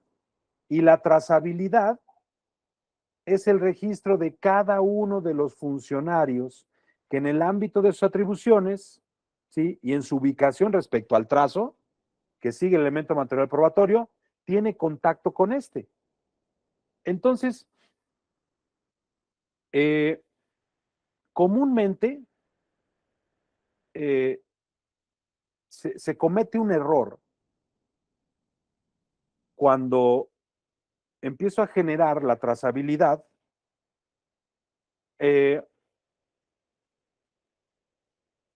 La entrega, el acto de entrega-recepción, ¿sí? Es un acto simultáneo. Se realiza al mismo tiempo. No puedo entregar si no me van a recibir. Es necesario. Entonces se comete el error, voy a regresar un poco y me remito a esta imagen más pequeña, ¿sí? Porque dice fecha, hora de entrega y recepción. Fecha y hora de entrega-recepción. Y resulta que los compañeros en este formato ponen, no sé, 2 de mayo del 2026, la entrega a las 17:20 y el que recibe abajo pone 2 de mayo del 2026 a las 17:22. Es decir, él recibió 2 minutos después y yo podría preguntarles, en 2 minutos puede pasar cualquier cosa con el indicio. ¿Dónde estuvo? El acto de entrega-recepción, muchachos, es la misma hora al mismo tiempo. Y eso es por pares, por parejas, ¿sí? Entrego y recibo al mismo tiempo, ¿sí? Uno entrega y otro recibe a la misma hora. Lo que es importante es establecer el lugar de permanencia, ¿sí? Porque el lugar de permanencia te dice cuál es el trazo, ¿sí? Por eso es un principio de validación. Y más adelante voy a decirles por qué es importante el trazo y la trazabilidad en conjunto. Nadie verifica ese principio de validación, pero sí de repente nos fijamos si faltó la firma, si no está bien descrito, si le faltó un cero en la carpeta de investigación, si la diagonal no es así, es inversa.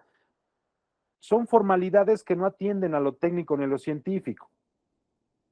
En todo caso, habrá que generar lineamientos específicos para el llenado, que sí lo hay, ¿sí? Hay lineamientos del llenado, del registro de cadena de custodia. Ahora, el instrumento de la técnica de investigación documental, es decir, el registro de cadena de custodia.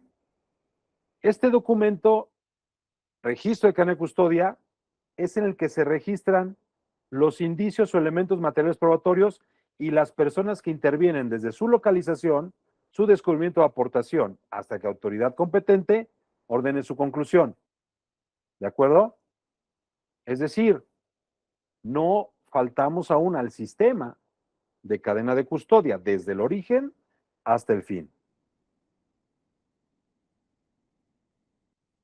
¿A qué se refiere con registro? El registro se refiere a la actuación mediante la cual se documentan de manera física y virtual la información que se desprende de los elementos materiales probatorios y de los actores que intervinieron en el sistema de cadena de custodia. A eso se refiere con registro. Ahora sí me muevo un poco a lo jurídico, ¿sí? ¿Por qué tiene peso jurídico este documento? Siendo un documento, el Código Nacional de Procedimientos Penales en República Mexicana habla de la prueba documental y material. El artículo 380 nos da un concepto de documento. Se considera documento a todo soporte material que contenga información sobre algún hecho. Quien cuestione la autenticidad del documento tendrá la carga de demostrar sus afirmaciones. ¿Se acuerdan por qué el indicio, aunque se pierda o se altere, no pierde el valor probatorio? Porque quien cuestione la autenticidad tendrá la carga de demostrar su afirmación. El órgano jurisdiccional, a solicitud de los interesados, podrá prescindir de la lectura íntegra de los documentos o informes escritos o de la reproducción total de la videograbación o grabación para leer o reproducir parcialmente el documento o la grabación en la parte conducente. ¿Esto qué quiere decir? Que cuando te llaman a audiencia de juicio, te pueden permitir la lectura de un segmento que quien encabeza la diligencia o el interrogatorio requiera refrescar tu memoria. Y tú de repente ha pasado tanto tiempo, ¿sí? Por eso es una técnica de investigación documental del pasado. Ha pasado tanto tiempo desde que tú interveniste hasta que fuiste a audiencia de juicio que no recuerdas los detalles y te cuestionan sobre el hecho de una alteración en el indicio. El Ministerio Público fue notificado, bajó el balón, como decimos, ¿sí? Y entonces pide refresco de memoria, te pregunta si recuerdas si hubo alguna alteración, tú contestas que no, el Ministerio Público le pide al juez, ¿sí? Se te presenta el documento para refresco de memoria, te va a subrayar lo único que quiere que leas, que es justo la observación que hiciste en el momento que detectaste la entropía del sistema y la homeostasia que generaste, es decir, la observación. Y entonces ahí te cayó el recuerdo. Sí, yo documenté en fecha tal que existía un daño en el embalaje, sin embargo, este no era determinante, toda vez que solo se dañó el empaque, pero el embalaje quedó intacto, cosas diferentes, ¿sí? Ahí está. Empaque es todo aquel material que se utiliza para contener o proteger y preservar los indicios o elementos materiales probatorios relacionados con el hecho delictivo, que comprenden las etapas de recolección, embalaje y etiquetado. El empaque, muchachos, es un instrumento para poder proteger, contener y conservar y preservar el indicio o elemento material probatorio. ¿Y qué diferencia hay con el embalaje? Si el embalaje me dice que también es un conjunto de materiales que envuelven, soportan, contienen y protegen al indicio o elemento material probatorio con la finalidad de identificarlos y garantizar su mismidad, ¿sí? Pero ¿cómo va a garantizar su mismidad? Reconociendo si hubo un acceso no autorizado durante el traslado y almacenamiento. Entonces, la diferencia entre un empaque y el embalaje son las técnicas que utilizas para garantizar que nadie ingrese de forma ilegal al indicio, sellado y lacrado. Casi nadie lo contempla.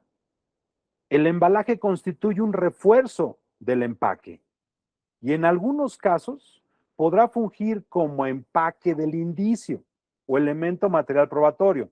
Y yo lo pongo a veces muy simple. La diferencia entre empaque y embalaje es el sellado y el lacrado, nada más.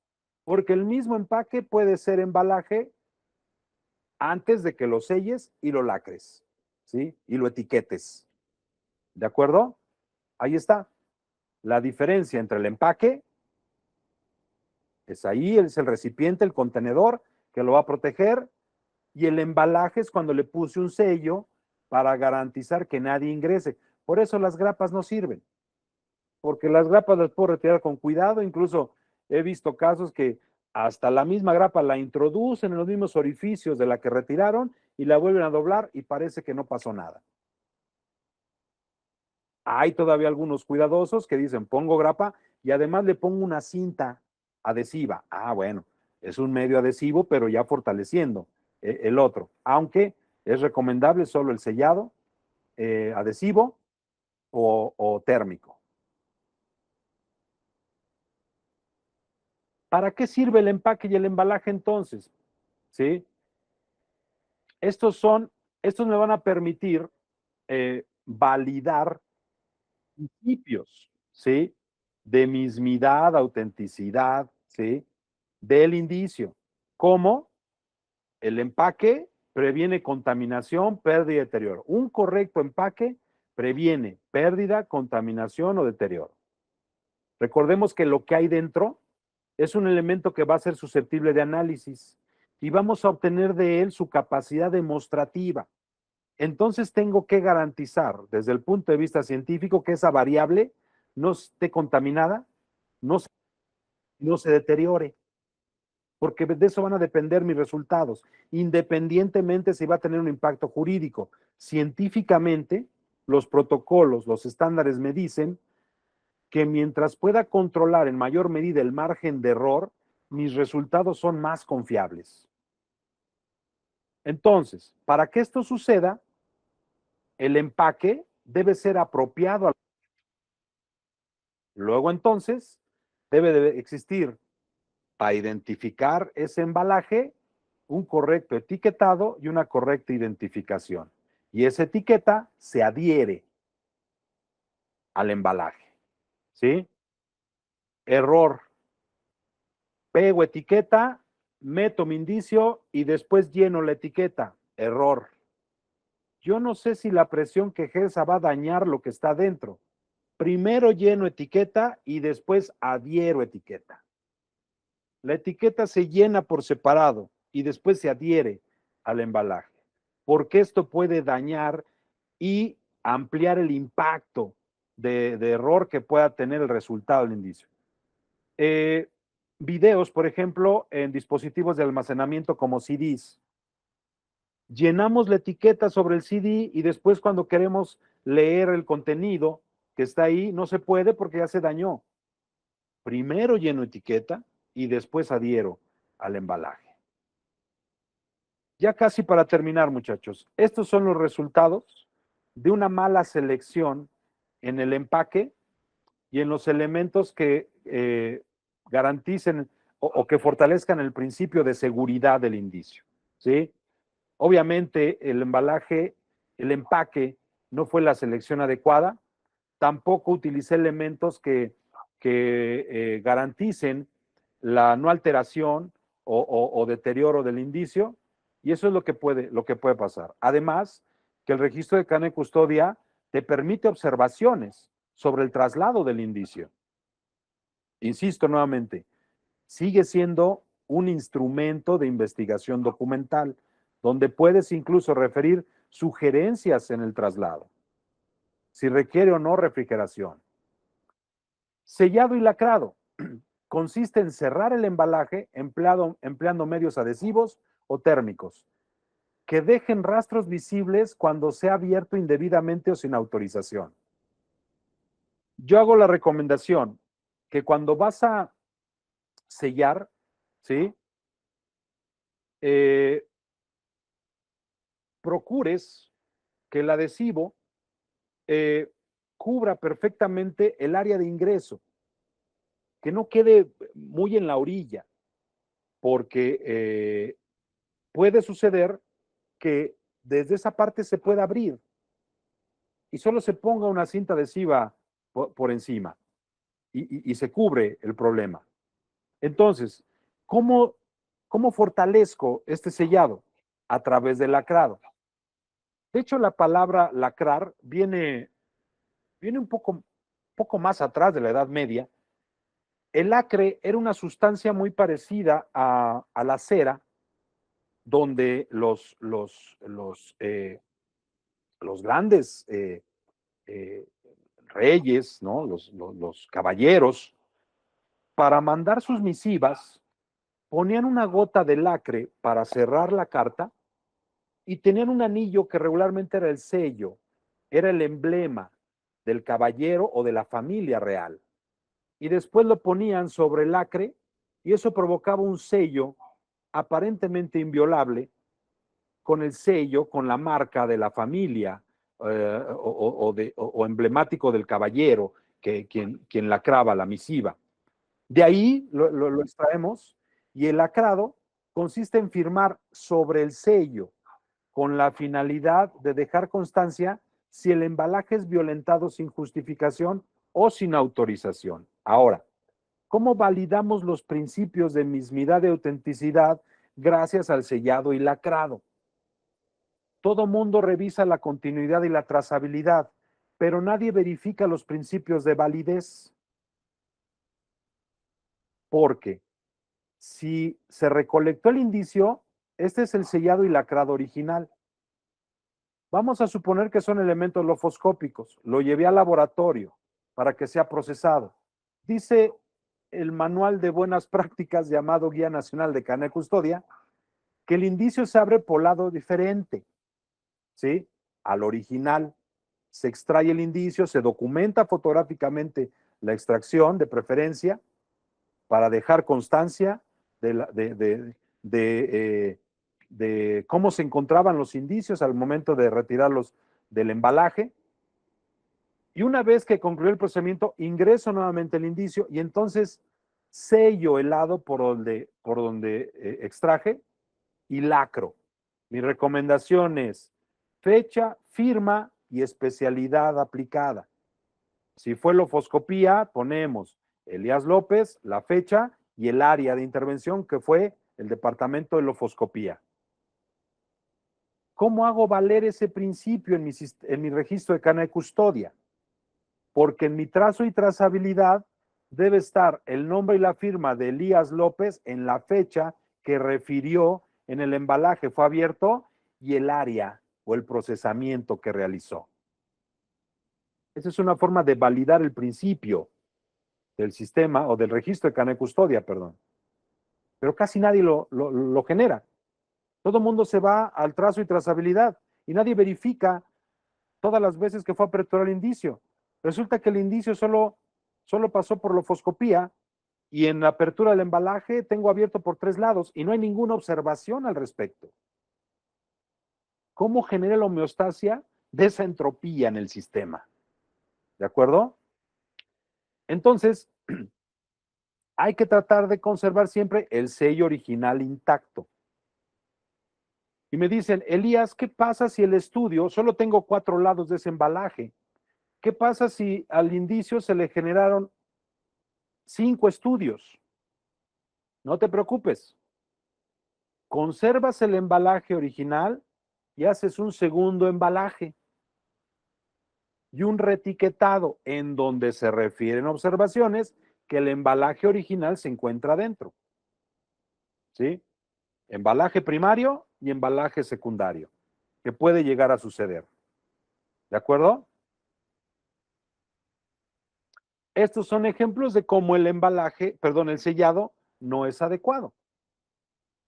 Incluso tiene un clip por ahí encima, ¿no? Para garantizar la inviolabilidad del embalaje. ¿Sí? Un ejemplo más, cómo el sellado no es el adecuado, ¿sí? Está por encima del doblez, ¿no? Cualquiera que pueda pasar por debajo del adhesivo, sin problema puede introducirse al embalaje, ¿sí? Ahí está, es el caso. Se ve el sello, sin embargo, se pudo abrir el embalaje. En resumen, muchachos, desde el punto de vista científico, el sistema de cadena de custodia tiene como objetivo garantizar la mismidad y autenticidad de los indicios o elementos materiales probatorios. Ese es el objetivo principal del sistema. Recordando que, considerando el sistema de cadena de custodia propiamente como un sistema, también hay que adjudicarle las características propias de todos los sistemas. Totalidad, ¿sí? Todos los componentes, ¿sí? Tienen un funcionamiento integral para alcanzar el objetivo. Cada componente funciona para alcanzar el objetivo. Si un componente tiene un error, existe la posibilidad de que todo el sistema esté viciado. Pero sabiendo que todos los sistemas también tienen cierto grado de error o de entropía, ¿sí? Ya sé que puede existir. Luego entonces procuro reducir el impacto y en el caso de que se presente, todos los sistemas tienen una característica denominada homeostasia para poder corregir. Esto, muchachos, con el único fin de que los elementos que deban ser analizados se garantice su autenticidad y su mismidad y que evidentemente, reduciendo el riesgo de contaminación y deterioro, va a ser en beneficio de la confiabilidad que tengan nuestros resultados desde el punto de vista científico.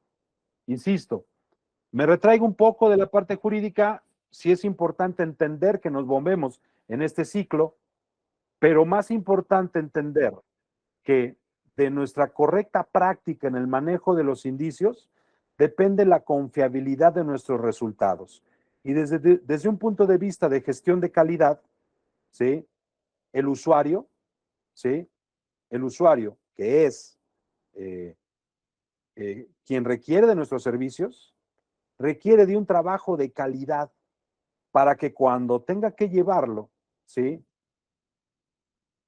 A una audiencia de juicio, tenga la máxima confiabilidad, porque los procesos y quien ejecutó los procesos está capacitado para ejecutarlos, apegándose a protocolos y estándares reconocidos por la comunidad científica. ¿De acuerdo? Muchachos, les agradezco muchísimo la atención. Muchísimas gracias. Gracias, licenciado, excelente ponencia. Y en este acto vamos a entregarle no uno, sino dos reconocimientos por parte de la Asociación de Expertos Forenses Internacionales en Ciencias Criminalísticas.